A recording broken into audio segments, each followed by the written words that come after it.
इंसान जो पहनता है वो सिर्फ कपड़ा नहीं होता, वो उसकी आत्मा का विज्ञापन होता है।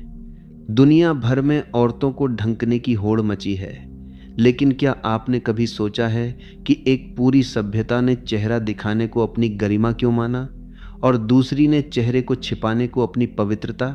आज हम धर्म की बात नहीं करेंगे, हम डार्क साइकोलॉजी की बात करेंगे। हम बात करेंगे उस मानसिक नियंत्रण की जहां चेहरा छिपाना सिर्फ एक रिवाज नहीं, बल्कि इंसान की इंडिविजुअल आइडेंटिटी को मिटाने का पहला कदम है। क्यों हिंदू ग्रंथों में पर्दा था लेकिन बुर्का कभी नहीं? चलिए गहराई में उतरते हैं। 2. The identity eraser. चेहरा ही क्यों? मनोविज्ञान साइकोलॉजी कहता है कि अगर आपको किसी की शक्ति छीननी है तो सबसे पहले उसका चेहरा छीन लो। चेहरा ही वह जगह है जहां से इंसान अपनी विशिष्टता, यूनिकनेस जाहिर करता है। Unique angle. बुर्का या पूरी तरह ढंकने की मानसिकता एक कॉमन आइडेंटिटी बनाती है जहां हर औरत एक जैसी दिखने लगती है। जब व्यक्तित्व, पर्सनैलिटी मिट जाता है तो नियंत्रण, कंट्रोल आसान हो जाता है। इसके विपरीत प्राचीन भारतीय संस्कृति में दर्शन का महत्व था। ईश्वर के दर्शन, गुरु के दर्शन। जब चेहरा ही नहीं दिखेगा तो ऊर्जा का आदान प्रदान कैसे होगा? 3. Old religious text history. क्या हमारे ग्रंथों में पर्दा था?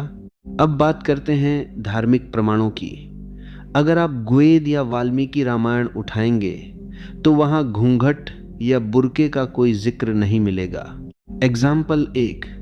ग्वेद में शादियों के दौरान दुल्हन के लिए कहा गया है सतीत्व और तेज के साथ सभा में आओ। वहां चेहरा छिपाने की बात नहीं बल्कि आंखों में आत्मविश्वास की बात है। एग्जाम्पल 2. देवी कुंती या द्रौपदी। महाभारत काल में महिलाएं शास्त्रार्थ डिबेट्स करती थीं। क्या बिना चेहरे की पहचान के कोई शास्त्रार्थ कर सकता है? The dark twist. भारत में घूंघट की प्रथा बाहरी आक्रमणों के समय आई। यह सुरक्षा, सेफ्टी के नाम पर शुरू हुई एक मानसिक कैद थी। हमने आक्रमणकारियों की मानसिकता को अपनी संस्कृति मान लिया, जबकि मूल सनातन धर्म में स्त्री का चेहरा उसकी शक्ति का केंद्र था। 4. The Osho perspective. अहंकार बनाम अस्तित्व। ओशो अक्सर कहते थे कि मनुष्य ने भगवान को भी अपनी असुरक्षाओं के हिसाब से गढ़ा है।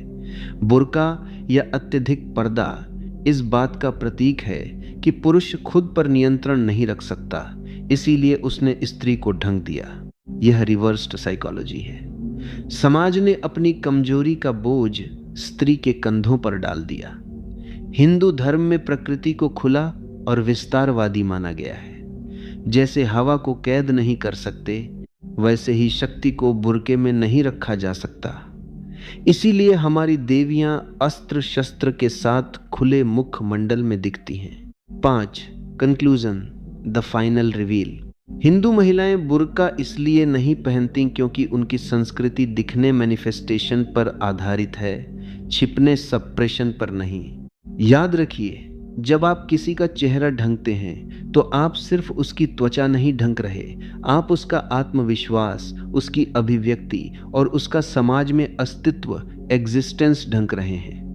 Dark reality. आज के दौर में भी क्या हम कपड़ों से आज़ाद हुए हैं या हमने पुराने पर्दों की जगह नए मानसिक पर्दे लगा लिए हैं? सोचिएगा ज़रूर। 6. औत्रो। अगर आपको यह आइडेंटिटी साइकोलॉजी समझ आई हो तो कमेंट में बताएं कि आपके हिसाब से आज़ादी क्या है, चेहरा दिखाना या खुद को समाज के हिसाब से ढाल लेना। सब्सक्राइब करें। मिलते हैं अगली रहस्यमयी यात्रा में।